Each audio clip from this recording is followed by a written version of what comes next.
Hello, this is Ben Settle of bensettle.com, and I want to welcome you to this first of hopefully many videos that I'll be posting here, a lot of copywriting and marketing teaching specifically. I'm going to start this first video off with some question and answers. That's kind of my favorite format anyway. And I will start with a few questions that I just got over the last couple weeks. Some of them are good questions, some of them are bad questions in the sense that some people don't like me. That's fine. That's perfectly fine if people send me things like that. Gives me a chance to read it on the air and give my side of the story. So here we go. First question.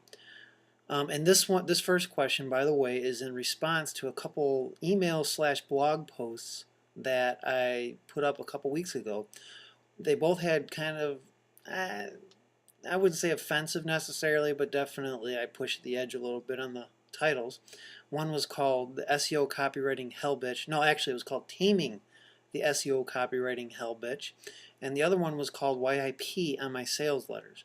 So if you hear those titles, I can kind of understand where this guy's coming from. However, I will be giving my commentary too because I think it serves a valuable lesson. And the question goes, I just wanted to let you know I have unsubscribed to your newsletter. Your last two emails were tasteless and totally unprofessional and quite offensive. I think you need a different game plan. The only attention they get is the disgust factor. I didn't even read them because I was so appalled by your headlines. But if you think it works, good luck. It's just my opinion. Well, thank you for your opinion. I always like getting emails from people. At least you're being honest. That's fine. I mean, I've gotten a lot worse comments than this, and hopefully I'll keep getting it. The more negative comments I get, the more I know I'm probably doing something right. Especially since these emails in particular actually garnered a lot more positive than negative. But my point, that is besides the point. The point is I just want to let you know, if you're watching this and you know who you are, if you're still reading my blog maybe and you just got off my post, or if you're someone else who was offended too, I just want you to know that you were offended by one, the name of a horse in a popular Wild West novel called Lonesome Dove. That horse name, the Hell Bitch, was actually on network TV back in the late 80s or something. Obviously the TV censors didn't have a problem with it, so I'm not sure why you would.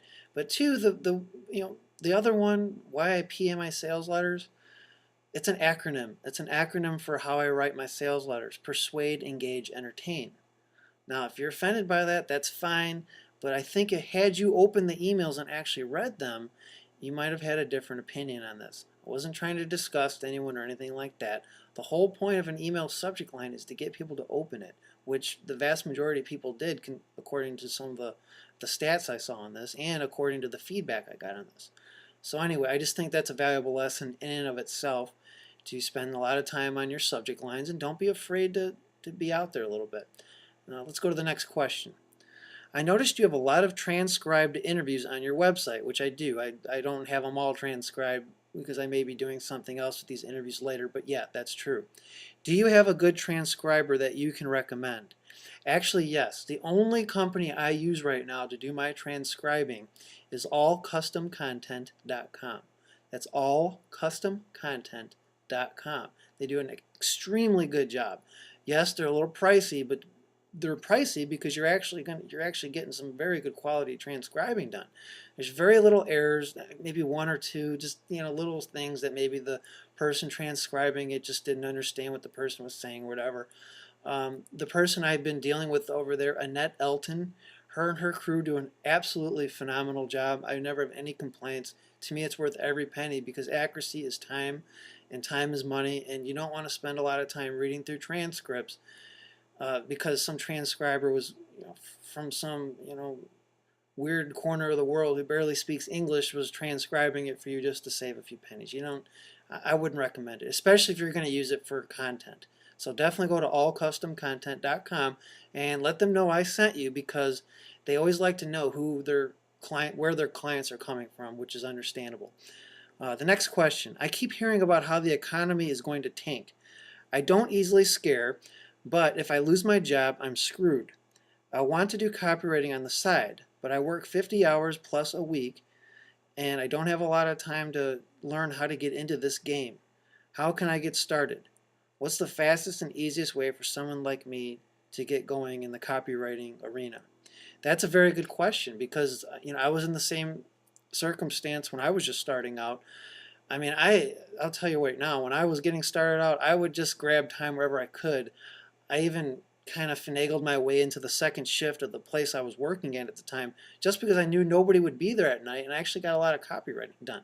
Now, you may not be in that position, and I'm not suggesting anybody go to those lengths like I did. All I'm saying is I understand. And one thing I didn't know about back then that I wish I had known about is catalog copywriting. Now, catalog copywriting is one of these things where you get catalogs in the mail, and someone's writing all that copy, and that's a lot of copy, and not one copywriter is doing it. They hire a lot of that stuff out. They're looking for copywriters at a lot of these catalog companies. Now, to be honest, a lot of them are looking for actual employees that'll come in and work there, but there's still a lot of freelance opportunity out there if you're into copywriting, and it's a great way to get started, and it's extremely good money for the work you're doing. Now, I'm not going to paint it as some fantasy thing. There is a lot of work involved in getting your first clients, especially when you're just starting out. But a lot of that legwork of getting those clients can actually be done at nighttime, either through emails and or voicemails. So if you want more information on this, I have a whole interview with a guy named Jay White, who is like the catalog copywriting king. I mean, this guy has worked in the catalog industry for a long time. He knows what the clients are looking for, and he knows how to get those clients. If you go to bensettle.com/services, no, I'm sorry, it's bensettle.com/interviews. Go there, the second interview on the page, you'll see that interview I did with Jay White, and he walks you through the entire process. I mean, you'll learn enough to at least get started. There is something for sale at the end, and I would recommend getting it if you choose to go this route. But that interview alone is solid gold. So the last question. Actually, two questions. I have two questions. First, what in your opinion is the best book out there for getting started writing direct mail copy and letters? And second, how much would it cost to hire you? Well, the answer to your first question is not, instead of a book, I would recommend going to thegaryhalbertletter.com, thegaryhalbertletter.com, and reading all the issues there. They're all free, called the Boron Letters. Now, he wrote those letters. The late Gary Halbert was one of the best copywriters who ever lived, in my opinion. He wrote these series of letters to his son, his 16-year-old son, because Gary was actually in prison at the time for a crime that, in a moral sense, really never even occurred, but he was there anyway. So he was writing his son a series of letters teaching him direct mail, the whole direct mail industry. Everything is there that you need, and a lot of it can be applied to the internet. So I would definitely just start with that. There's other books out there too, and he references other resources in those letters, but I would check that out first. That's thegaryhalbertletter.com. And the answer to your second question is, I'm not really for hire right now. I mean, I never say never. I'm pretty much booked for the next several months, and the thing is, I'm expensive, so I'm taking this opportunity right now to let people know that I'm very expensive. I'm very hard to actually get a hold of for this purposes. I like to work with a few select clients, and it just makes things better and easier that way for everybody. However, if you're on a budget of some kind, I have an option that I call the Starving Marketer Special. And if you go to bensettle.com/services and scroll down toward the bottom, you'll see, and you can read about that. I have access to some copywriters who, they're getting started, okay, but they're overseen by a very, very good copywriter, a friend of mine, actually.